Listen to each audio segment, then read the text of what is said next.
Hello everyone, welcome back to my channel. Last video में हमने part 1 में local anaesthetics जो एक इंपॉर्टेंट क्वेश्चन रहता है वो कवर किया था। उससे भी कई गुना ज्यादा इंपॉर्टेंट क्वेश्चन रहता है जीए के ऊपर, दैट इज जनरल एनेस्थेटिक्स। तो आज हम इसको कवर करेंगे। जनरल एनेस्थेटिक्स वो ड्रग है जो पूरा का पूरा रिवर्सिबल लॉस कर देते हैं सेंसेशन और कॉन्शियसनेस का हमारी बॉडी के अंदर। ठीक है, तो GAs are the drugs which produce reversible loss of all the sensations and consciousness. Local में क्या होता है, एक पर्टिकुलर पार्ट या फिर जो भी रेस्ट्रिक्टेड पार्ट और एरिया उसका खाली रिवर्सिबल लॉस होता है सेंसेशंस का। यहाँ पे जो जीए के कार्डिनल फीचर्स है ये आपको वेरी शॉर्ट के लिए याद रखने हैं, ये इंपॉर्टेंट है। जैसे कि लॉस ऑफ ऑल सेंसेशन, जैसे कि पेन, स्लीप और एमनेशिया फील होगा, ऐसा लगेगा नींद में इंसान। ठीक है, उसके बाद नेक्स्ट आपका इमोबिलिटी हो जाएगी और मसल रिलैक्सेशन। उसके बाद नेक्स्ट एबोलिशन ऑफ दी, किसका एबोलिशन, जितने भी सोमैटिक और ऑटोनॉमिक रिफ्लेक्सेस है उनका एबोलिशन। ठीक है, नेक्स्ट आते हैं क्लासिफिकेशन। क्लासिफिकेशन की अगर हम बात करें तो क्लासिफिकेशन में इनहलेशन, इंट्रावेनस, ये दो आते हैं। इनहलेशन में सबसे पहले हमने अगर कोई जीए लिया है दैट इज गैस, तो गैस में हम नाइट्रस ऑक्साइड इनहेल अगर कर रहे हैं तो इसकी वजह से रिवर्सिबल लॉस होगा जितने भी सेंसेशंस है। आपको पता भी होगा पहले के टाइम में हम लोग क्लोरोफोम, जैसे ईथर हो गया, आइसोफ्लूरेन हो गया, ये सारा लोग सुंघा देते थे, वॉलेटाइल लिक्विड्स है जिसकी वजह से लॉस ऑफ कॉन्शियसनेस रहता था। जैसे ईथर, आइसोफ्लूरेन, डेसफ्लूरेन और उसके बाद एनफ्लूरेन। अब यहाँ से ईथर याद कर लो।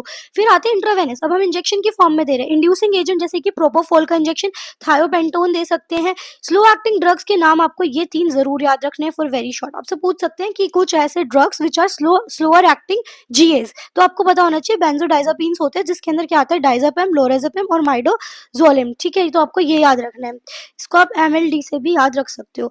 उसके बाद डिसोसिएटिव में कैटामीन आते हैं और ओपियोइड एनाल्जेसिया में आपका आता है फेंटानिल। तो आपको एक तो जीए से ये क्वेश्चन आएगा कि आपको इसकी 3 कार्डिनल फीचर्स पता होने चाहिए, mainly sleep and amnesia, loss of all the sensations especially pain, और साथ में immobility and the muscle relaxation, ये देखने को मिलते हैं। Classification is very must for the short answer. तो यहाँ से शॉर्ट में आपको क्लासिफिकेशन, एक इनहेलेशन जिसमें गैसेस और वॉलेटाइल लिक्विड्स, और इंट्रावेनस में inducing agent and slower acting जिसमें डाइजापेम, लोराजेपम आपको पता ही होगा। एक comparative study for short, very very important. ठीक है, तो इसमें क्या आएगा आपका, जीए एंड एलए के बीच में क्या डिफरेंस है। तो देखो इसके अंदर आपको जो कंपैरेटिव फीचर्स है वो हम पढ़ते हैं। तो सबसे पहले आपको यही टेबल बनानी है, साइट ऑफ एक्शन जिसमें आपका लोकल वाला जो है पेरिफेरल नर्व्स पे एक्ट कर रहा है, तो ये पूरा सीएनएस सिस्टम पे।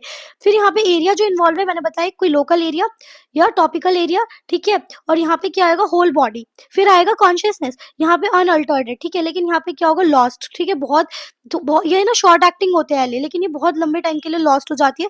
केयर ऑफ वाइटल फंक्शंस में यहाँ पे जरूरत नहीं पड़ती, लोकल एनेस्थीसिया में यहाँ पे बहुत जरूरत पड़ती है, हमें बीपी वगैरह हर चीज एसेस करनी पड़ती है। फिजियोलॉजिकल टेरेस पास की बात करें तो यहाँ पे लो है और यहाँ पे हाई है, और पुअर हेल्थ पेशेंट के लिए सेफर है लोकल, लेकिन ये वाला रिस्की रहता है कि वो वापस रिकवर करे या ना करे, तो इसको ध्यान से देना होता है। नॉन कोऑपरेटिव पेशेंट्स में नॉट पॉसिबल लोकल वाला, लेकिन ये पॉसिबल है। फिर मेजर सर्जरी के टाइम पे हम एलए नहीं देते, जीए देते हैं, और उसके बाद माइनर सर्जरीज में हम एलए प्रेफर करते हैं। आई होप आपको ये वीडियो समझ आई होगी। इसमें हमने पूरा जनरल एनेस्थेसिया वाला पार्ट कवर करा है which is very very very important for the short answer as well as long.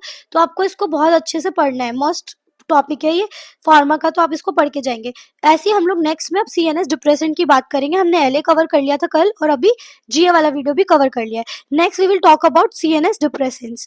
उसके बाद हम लोग नेक्स्ट टॉपिक जो पढ़ेंगे वो एनएसएआईडी के बारे में पढ़ेंगे। Thank you so much for watching this video. Stay tuned for further videos.